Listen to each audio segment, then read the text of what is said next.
and her guest. There is no way you have not come into seeing his art somewhere. Yeah, he's prolific. Absolutely. He's done artwork in many, many fields, including movies, books, video games. Let's have CCN Art segment star Anne-Marie Villicana tell you the rest.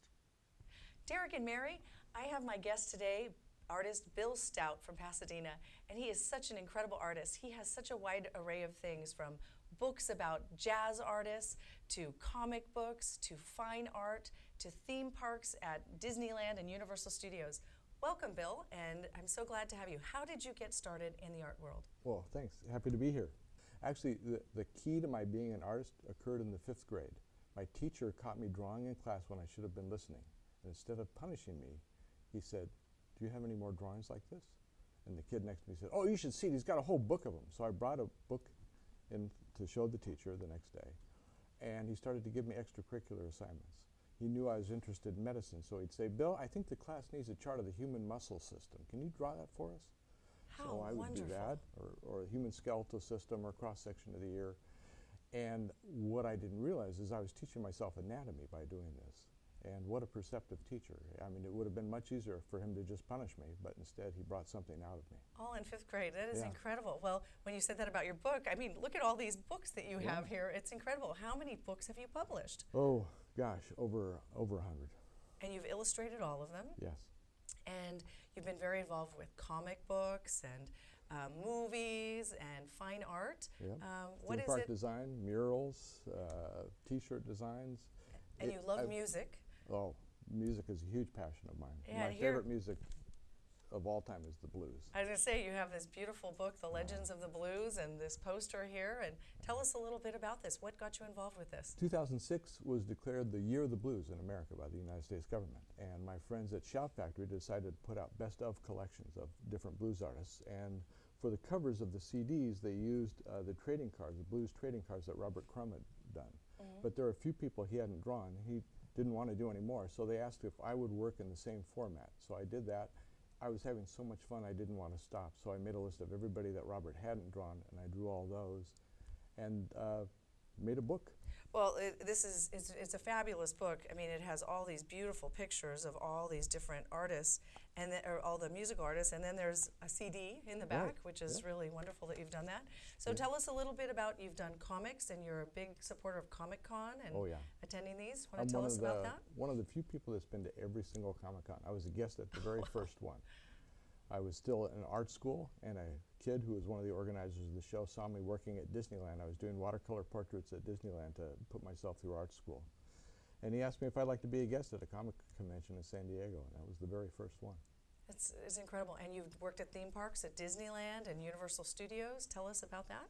Yep. I've worked designing theme parks for both Disney and Universal, but also Landmark Entertainment Group. I designed an entire Wizard of Oz theme park for them for Kansas.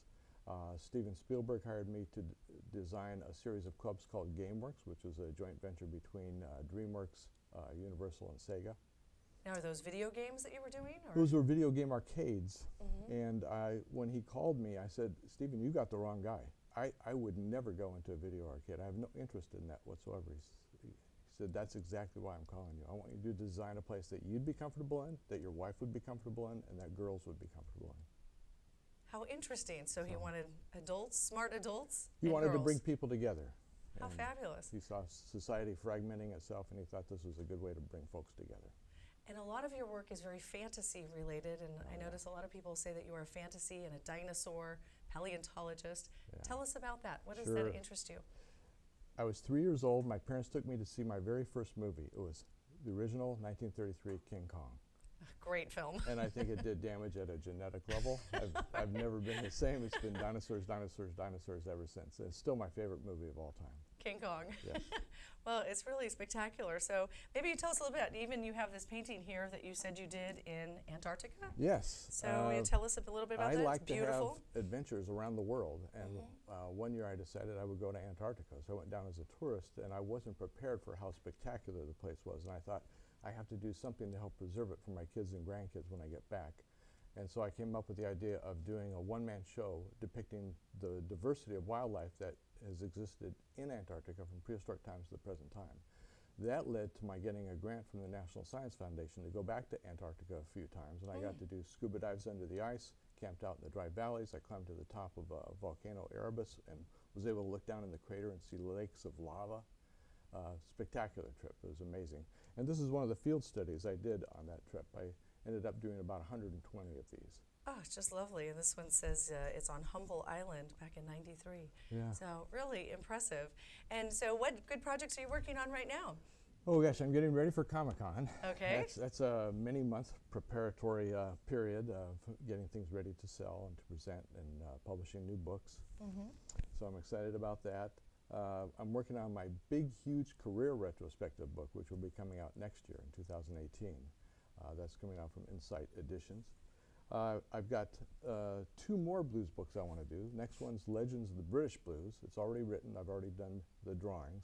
The third one will be Modern Legends of the Blues, so guys like Jimi Hendrix, Stevie Ray Vaughan, Jack White. Yeah, my husband wants you to do Legends of the Blues and barbecue. Yes.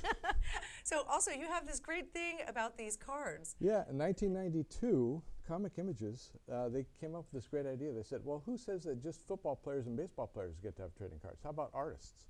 And so they asked me if they could do a whole set of artist cards on my career. It's brilliant. And it was so successful, we did 2 more sets. So I've got 3 sets. We sold about 24 million cards. It was amazing. Well, how do people get in touch with you to get your art or meet you at Comic-Con? Oh, my art's for sale and my books are for sale on williamstout.com.